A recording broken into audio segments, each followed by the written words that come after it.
देशाचे पंतप्रधान माननीय नरेंद्रभाई मोदी साहेब यांच्या संदर्भामध्ये आणि भारतीय जनता पार्टीच्या संदर्भामध्ये वेगवेगळ्या भाषेमध्ये खालच्या पातळीवर येऊन चिखलफेक करण्याचा प्रयत्न सुरू केलेला आहे। आपल्या सगळ्यांना ज्ञात आहे, आपल्या सगळ्यांना माहिती आहे की या ठिकाणचे खासदार हे भारतीय जनता पार्टी आणि आपल्या देशाचे पंतप्रधान माननीय नरेंद्रभाई मोदी साहेबांच्या या लाटेमध्ये किंवा त्यांच्या कार्यामुळे ते खासदार झालेले ते आपल्या सगळ्यांना माहिती आहे। तरी देखील ते सगळ्याच्या प्रयत्नामुळे, भारतीय जनता पार्टीच्या प्रयत्नामुळे निवडून येऊन तरीसुद्धा ते भारतीय जनता पार्टी आणि आपल्या देशाच्या पंतप्रधानावर टीका करतायत, तर ते योग्य नाही। या संदर्भात भारतीय जनता पार्टीने जी पत्रकार परिषद आयोजित केलेली आहे, या पत्रकार परिषदेला उत्तर देण्यासाठी आपले भारतीय जनता पार्टीचे प्रदेश कार्यकारिणीचे सदस्य माननीय नितीनजी काळे हे या पत्रकार परिषदेला संबोधित करतील असं मी त्यांना विनंती करतो।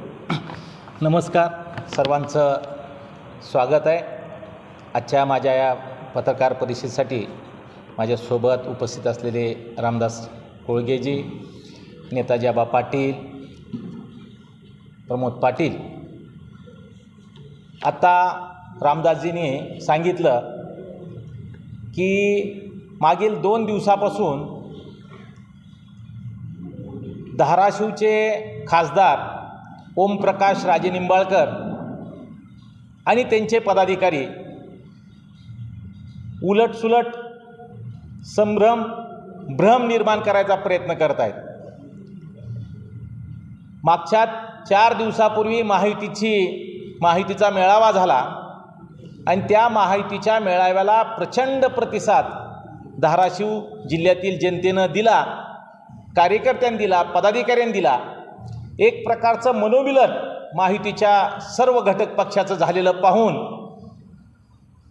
खासदार ओमप्रकाश राजेनिंबाळकरांच्या पायाखालची वाळू घसरली आहे आणि त्या पार्श्वभूमीवर ते बेछूट आरोप करत आहेत। परवाचे आरोपाचा मी समाचार घेणार आहे, परंतु काल त्यांनी मोदीच्या राजकारणाचा जन्म 10 वर्षापूर्वीचा असा एक अजब, म्हणजे त्याला काय म्हणावं कळना, तर्क केला। आज देशाचे पंतप्रधान नरेंद्र मोदी आपल्या धाराशिवच्या शेजारच्या सिद्धरामेश्वराच्या पवित्र भूमीत सोलापूरला आले होते। देशातला सगळ्यात मोठा गृहप्रकल्प 30,000 प्रधानमंत्री आवासच्या प्रकल्पांपैकी 15,000 घरांचं आज त्यांच्या शुभ हस्ते वितरण झालं आहे। ज्या प्रकल्पाचं उद्घाटन, भूमिपूजन ज्यांच्या हस्ते झालं होतं 19मध्ये, त्याचंच लोकार्पणसुद्धा त्यांच्याच हस्ते झालं आहे। हे देशातलं दुर्मिळातलं दुर्मिळ उदाहरण आहे। 5 वर्षापूर्वीचं लोकसभेतील खासदार ओमप्रकाश राजेनिंबाळकरांचं पहिलं भाषण जर आपण ऐकलं, माझी विनंती आपल्या माध्यमातून खासदार ओमप्रकाश राजेनिंबाळकरांनी ते भाषण ऐकावं आणि त्यामध्ये मोदी साहेब असा जप कितीदा केला आणि या मोदी साहेबाच्या आशीर्वादामुळं, शुभेच्छेमुळं मी या लोकसभेत आलो हे त्यांनी व्यक्त केलं आहे। ज्यावेळेस औशाला नरेंद्र मोदी साहेबाची सभा झाली त्यावेळेस त्या ठिकाणी आशीर्वाद घेतले मोदी साहेबांचे। दुसऱ्या दिवशीच्या त्यांच्या सोशल मीडियात त्यावेळेस आम्हीच त्यांचा प्रचार करत होतो। सतत उद्घोष एकच होता, मोदी साहेबामुळं मी निवडून येतोय, इथपर्यंत येतोय। सोबत तत्कालीन परिस्थितीत त्यांचे सहकारी नसतानासुद्धा भारतीय जनता पार्टी आणि महायुतीच्या पदाधिकारी ताकदीनं त्यांच्यासोबत राहिल्यामुळं निवडून आले आणि त्याच नरेंद्र मोदींना आज आपण 10 वर्षाचा जन्म असं म्हणता। मला वाटतंय ह्याचा आम्ही भारतीय जनता पार्टी म्हणून तीव्र निषेध करतो आणि आत्ता त्यांना, या खासदारांना, ओमप्रकाश राजेनिंबाळकरांना आव्हान करतो, तुम्ही म्हणलात की तुमच्या ताकदीवर निवडून आलात, कामावर निवडून आलात, तर 2009मध्ये आपण आमदार होतात आणि आता 2019मध्ये जेव्हा खासदार झालात, त्या 10 वर्षाच्या कालावधीमध्ये आपण ज्याप्रमाणे पालकमंत्री सावंत साहेबांनी सांगितलं की तसं एक काम त्यांनी दाखवावं तर आम्ही त्यांना म्हणेल ती पैसे देतो, त्यांच्याशी त्यांना बक्षीस देतो, परंतु स्वतःचं काम काही नाही करायचं, भावनिक मुद्द्यावर राजकारण करायचं. आरोप आमच्यावर केला जातो. कालच्या मेळाव्यामध्ये भावनिक मुद्दे समोर ठेवून भाजप आणि महायुतीचे नेते राजकारण करतात असा त्यांनी आरोप केला. मला वाटतं तुम्हाला आणि महाराष्ट्र या धाराशिव जिल्ह्यातील आणि लोकसभेमधील सर्व जनतेला ह्यांचे मगरमच्छेचे अश्रू माहिती आहेत. हेच कसे सतत भावनिक होतात आणि भावनिक करतात आणि त्याच्या माध्यमातून राजकारण करतात.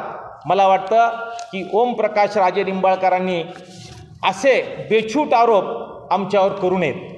त्याचसोबत परवा दिवशी त्यांनी बोलताना सांगितलं की रेल्वेच्या संदर्भात शेतकऱ्याच्या ताटामध्ये माती कालवायचं काम आमचे नेते आदरणीय राणा जगजितसिंह पाटील साहेबांनी केलं आणि आपण खऱ्या अर्थानं शेतकऱ्याचे कळवा घेतला आहे,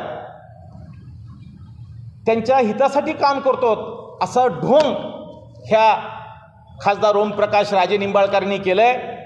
मला या ठिकाणी सांगायचं आहे, ज्या तेरणा कारखान्याला तुम्ही निवडणूक लढवून ताब्यात घेतला त्याच्यानंतर 72 शेतकऱ्यांनी जमिनी आपल्या तुमच्या कारखान्याच्या कर्जासाठी दिल्या होत्या. त्या 72 शेतकऱ्यांनी त्यांच्या स्वतःच्या जमिनी कर्जापोटी विकाव्या लागल्या. पोटाला चिमटा लावून वेळ प्रसंगी कष्टानं कमवलेले पैसे स्वतःच्या जमिनी लिलावात जाऊ नये म्हणून त्या ठिकाणी कर्ज फेडलं. बँकेचं कर्ज कुणी काढलं होतं? तेरणा कारखान्याने. तेरणा कारखाना कुणाच्या ताब्यात होता? त्याचे चेअरमन कोण होते ते? त्यावेळेस जर सगळं पाहिलं तर हे आज शेतकऱ्याचा कलवाळा घेऊन समोर येत आहेत. मला ओमप्रकाश राजे निंबाळकरांना विचारायचं आहे, या जिल्ह्यात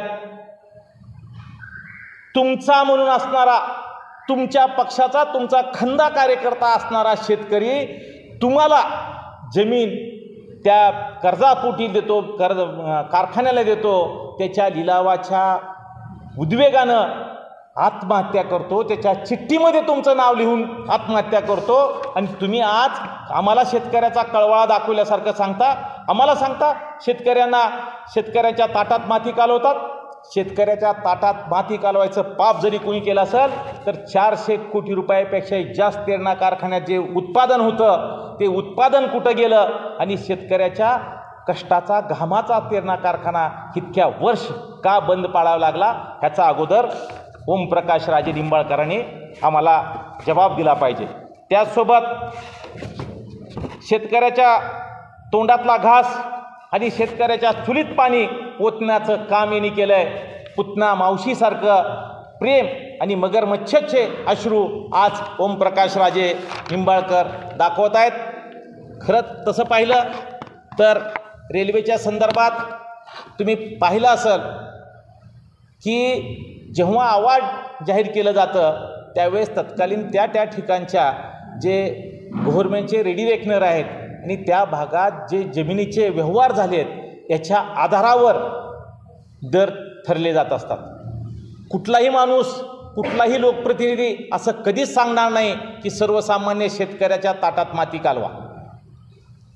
ज्या नेत्यानं भारतीय जनता पार्टीचे आमदार राणा जगजितसिंह पाटलांनी या जिल्ह्यातल्या सर्वसामान्य शेतकऱ्याला पीक विमा देण्यासाठी हायकोर्ट आणि सर्वोच्च न्यायालयापर्यंत लढा दिला, सर्वसामान्य शेतकऱ्यासाठी कृष्णेचं पाणी आणण्यासाठी प्रयत्न केला, सर्वसामान्य शेतकऱ्यासाठी न्याय द्यायसाठी ज्यांनी प्रयत्न केला ती व्यक्ती कदापिही शेतकऱ्यांना अन्याय करेल असं शक्य नाही. परंतु सध्या ओमप्रकाश राजे निंबाळकरांच्या पायाखालची वाळू घसरली. महायुतीचं संकट, महायुतीचा कार्यकर्ता आणि प्रभू रामचंद्राच्या 22 तारखेच्या रामलल्लाच्या मूर्तीची प्राणप्रतिष्ठापना ज्या अयोध्येत होणार आहे त्याच्यापासून ह्यांना कळना झालं आहे काय करायचे ते. मी हा उल्लेख का करतो तर रामाच्या मंदिराचा कळासरोपण झाल्याशिवाय मंदिरामध्ये प्राणप्रतिष्ठापना कशी करतात हा प्रश्न यांनी विचारला. मला माहीत नाही कुठल्या व्यक्तीकडे जाऊन त्यांनी ही माहिती वगैरे काढली, परंतु ओमप्रकाश राजे निंबाळकर आणि त्यांच्या सगळ्या पदाधिकाऱ्यांना सांगू इच्छितो, रामलल्ला प्रभू रामचंद्र हा देशातील हिंदूच्या अस्मितेचा प्रश्न आहे, अस्तित्वाचा प्रश्न आहे आणि आमच्या श्रद्धेचा प्रश्न आहे. 500 वर्षाच्या लढ्याला आत्ता यश आलं आहे आणि प्रभू रामचंद्राच्या रामलल्लाच्या मूर्तीची प्राणप्रतिष्ठापना त्या अयोध्येच्या मंदिरात होत आहे. दिवाळी दसरा सर्वत्र साजरा होत आहे. रोज लोक मंदिर स्वच्छ करतायत, वेगवेगळे कार्यक्रम करतायत. परवा एका ढोकीच्या कार्यक्रमाला गेलो होतो. रामलल्लाची छोटीशी मूर्ती तिथल्या एका पंकज देशपांडे नावाच्या एका भागसेवकाला देण्याचा योग मला आला. त्यावेळेस त्याच्या मूर्तीची मंदिरापासून त्याच्या घरापर्यंत आम्ही मिरवणूक काढली असती. काढत असताना 60 वर्षाची एक माझी आई त्या ठिकाणी आली. तिनं तिचं दर्शन घेतलं. ज्याच्या हातात तो ताट आहे त्या मूर्तीचं त्याचंही दर्शन घेतलं आणि कमरेला असलेल्या पुरचुंडीतून 10 रुपयाची नोट काढून त्या मूर्तीसमोर ठेवली. इतके श्रद्धाळू आम्ही आहोत. त्याच्यामुळं रामाच्या मूर्तीबद्दल, रामलल्लाच्या मंदिराबद्दल ह्यांनी बोलणं चुकीचं आहे आणि त्यांनी बोलू नये ही आपल्या माध्यमातून आम्ही त्यांना सांगतोय. हिंदू हृदय सम्राट बाळासाहेब ठाकरे हे वंदनीय आहेत. हे आमच्यासाठी वंदनीय होते. बाळासाहेब ठाकरे हिंदू हृदय सम्राट हे आमच्यासाठी वंदनीय आहेत आणि येणाऱ्या काळातसुद्धा वंदनीयच राहणार आहेत. हिंदू हृदय सम्राट बाळासाहेब ठाकरेंची शिवसेना जी शिंदेसाहेब त्याची लीड करतात त्यांच्यामुळंच आत्तापर्यंत खासदार जे झाले ते शिवसेनेचे जरी झाले असेल तरी त्यांच्या पाठीशी त्यावेळेसही भारतीय जनता पार्टीची पूर्ण ताकद होती, पूर्ण संघटना त्यावेळेस त्यांच्या सोबत होती. त्यामुळं आत्ता तुम्ही निवडणुकीला सामोरं जाताना कसं निवडणुकीला सामोरं जाणार आहात हे सांगा. मागचं काही सांगत बसू नका. जसं तुम्हाला एखाद्या गोष्टीबद्दल आदर आहे त्याच्या 10 पट आम्हाला आदर आहे. मागील 2.5 वर्षाच्या काळात युतीचं सरकारामध्ये महाविकास आघाडीचं सरकार होतं, त्यामुळे हे सत्ताधारी होते. 2.5 वर्षाच्या कालावधीमध्ये ना कृष्णेचं पाणी आलं, ना धाराशिवला मेडिकल कॉलेज झालं, धाराशिवला रेल्वेसाठी साधी बैठकसुद्धा लावता आली नाही आणि पीक विम्यासाठी तत्कालीन पालकमंत्री, मुख्यमंत्री, कृषीमंत्री शिवसेनेचे असताना त्याचीही बैठक घेण्यात आली नाही. असं असताना ह्या 2.5 वर्षात आत्ताच्या आदरणीय एकनाथभाई शिंदेसाहेब, देवेंद्र फडणवीस आणि अजितदादाच्या सरकारमध्ये कृष्णा खोऱ्याला 11,763 कोटी रुपयाला सुप्रमा मंजूर झाली. मेडिकल कॉलेज सुरू झालं. 2री बॅच या ठिकाणी मेडिकल कॉलेजची सुरुवात झाली. रेल्वेला 452 कोटी रुपये दिले. पहिल्या टप्प्याचं टेंडर पण झालं धाराशिव ते तुळजापूर. त्याचसोबत वेगवेगळे कार्यक्रम आपले त्या विविध विकास कामं सुरू झालेत. तुम्ही एक वाक्य लिहिलं आहे त्याच्यात, आदरणीय ओमप्रकाश राजे निंबाळकरांनी सांगितलं आहे की जाऊन बघा 5,000 कोटीची जर कामं जर तुळजापूर तालुक्यात असली तर रस्ते बघा. मी ओमप्रकाश राजे निंबाळकरांना आव्हान करतो, मागच्या 2.5 वर्षात तुमच्या काळात तुळजापूर विधानसभेमध्ये जाणीवपूर्वक भारतीय जनता पार्टीचे आमदार आहेत म्हणून तुम्ही 3 बजेटमध्ये किती पैसे दिले, परंतु आत्ता शिंदे, फडणवीस आणि पवारांचं, अजितदादांचं महायुतीचं सरकार आलं. आत्ता विकासाची गंगा आत्ता तुळजापूर तालुक्यात आणि विधानसभात आणि पर्यायानं जिल्ह्यात येते. आम्ही कधीच असं पाहत नाही. आजही प्रधानमंत्री ग्रामीण सडक योजना, मुख्यमंत्री ग्रामीण सडक योजनेची कामं जर पाहिली, आम्ही कळंब, धाराशिवसुद्धा विधानसभेमध्ये आणि सगळ्या जिल्ह्यातल्या विधानसभेत आम्ही करत आहोत. मला वाटतं की येणाऱ्या काळात ओमप्रकाश राजे निंबाळकरांनी अशी बाष्कळ बडबड थांबवावी. त्यांना माहिती आहे की भारतीय जनता पार्टी महायुतीचा उमेदवार त्यांच्या मनात धाकधुकी असणारा एक उमेदवार आहे. धाकधुकी असणारा उमेदवार असल्यामुळं त्यांचा तोल जातो आहे. आपल्या माध्यमातून त्यांना आव्हान करतो, काय करायचे करा, पण आपला तोल घालवू नका. भारतीय जनता पार्टी महायुतीचा सामान्यातला सामान्य कार्यकर्ता तुम्हाला धूळ चाकण्यासाठी सज्ज आहे. धन्यवाद. ह्याचं उत्तर मी देणार नाही. तुम्ही ओमप्रकाश राजे निंबाळकरांना विचारा, ते तुम्हाला देतील. काल त्यांनी पण त्यांना हाच प्रश्न काल विचारला गेला होता, तर ते म्हणले की काय समाजाला त्यांना माहिती आणि धाकधूक त्यांना होते हे तुम्हाला माहिती. धाकधुकीचा उमेदवार कोण आहे तुम्ही सांगितलं.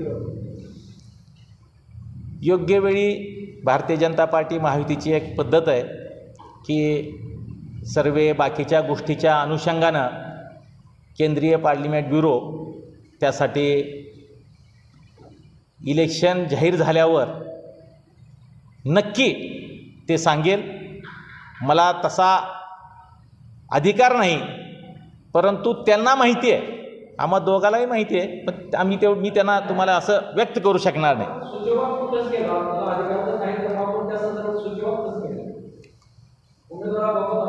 त्यांना माहिती म्हणून मला कळलंय म्हणून मी सांगितलं. मी आज ही बैठक पत्रकार परिषद भारतीय जनता पार्टीच्या संदर्भात घेतली आहे, त्याच्यामुळं महायुतीच्याबद्दल मी बोलणं योग्य नाही. हा प्रश्न आपण आदरणीय सावंत साहेबाला विचारला तर चालेल.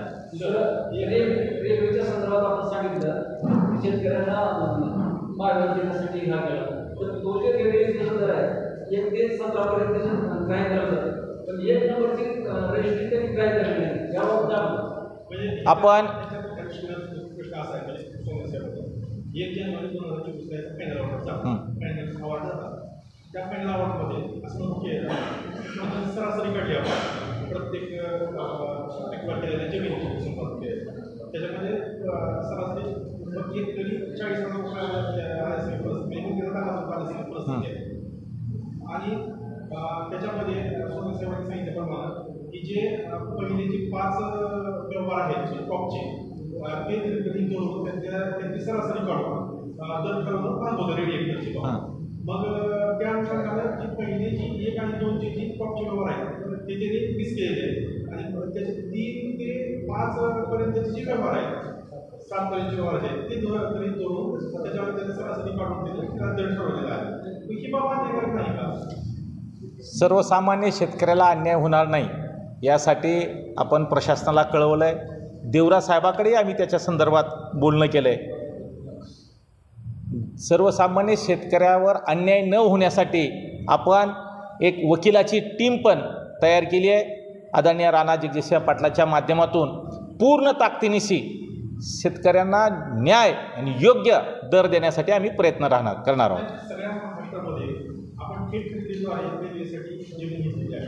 नेमकं धाराशिव जिल्ह्यामध्येच असं का प्रकार होतं की थेट खरेदी न करता रेडीमेड प्राप्त विश्वास ठेवायचा? नाही, थेट खरेदी आणि तडजोड म्हणजे आपण ही जे म्हणतो की बोलाचालीतून खरेदी केली जाते आणि तडजोड म्हणजे थेट खरेदी, त्याच्यामध्ये 4 आणि 4.5% फरक असतो. परंतु जर आपण म्हणजे सक्तीनं जर ताब्यात घेतलं त्यानुसार तर आपल्याला कोर्टात जायसाठी तेवढी संधी उपलब्ध होते. आज सकाळीच मी वकील साहेबाशी त्या संदर्भात LARमध्ये जे वकील आहेत त्यांच्याशी चर्चा केली, त्यांच्याशी बोलणं केलं की याच्यावर आपल्याला कसा मार्ग काढता येतो. तर ते म्हणले आपल्याला लवादाकड आणि न्यायालयामध्ये सुद्धा याच्याबद्दल पूर्ण ताकदीनिशी मागच्या, कारण जी तुम्ही म्हणल्यासारखं पहिले 2 वर्षाचे त्यांनी वेटेज घेतलं नाही. त्यांचं म्हणणं आहे की प्रशासनाचं म्हणणं आहे की आम्ही जे वेटेज देतो ह्याशा केसेस काही ठिकाणी एक तामलवाडीमध्ये आहेत, सांजामधले काही केसेस आहेत की ठराविक फक्त कमी संख्येनं त्या रजिस्ट्री आहेत, तर त्याच्यामुळे वेटेज देत नाही. पण त्याच्यासाठी आपल्याला न्यायालयाचे दरवाजे आणि लवादाचे दरवाजे या प्रकरणात मोकळे राहणार आहेत. आणि याचा फायदा थेट उकेलांना सुद्धा होतो. 20-20% आता आता विषय काय माहिती त्याच्यामध्ये की सगळ्या महाराष्ट्रामध्ये आपण शेतकरीचा म्हणजे पर्याय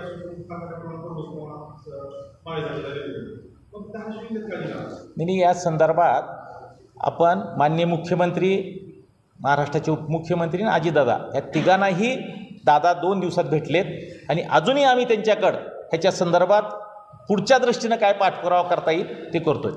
या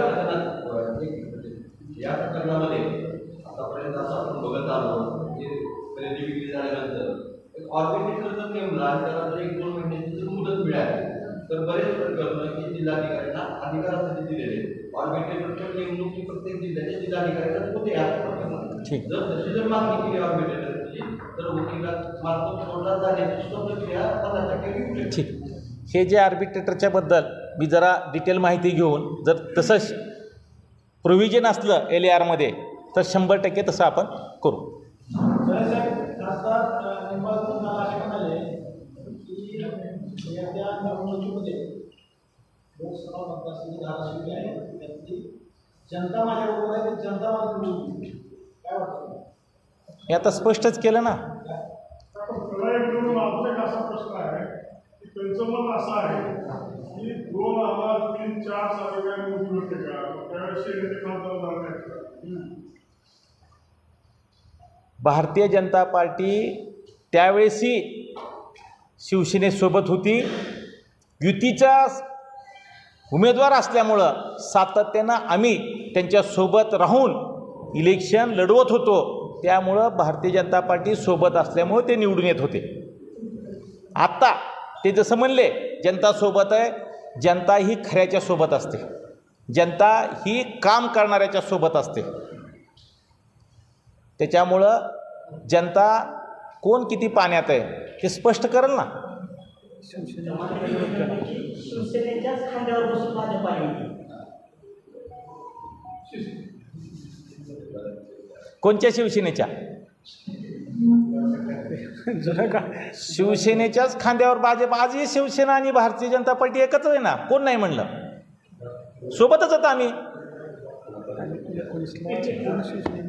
चला, धन्यवाद, आभार मानतो. आज या पत्रकार परिषदेसाठी सर्व पत्रकार बांधव आले त्याबद्दल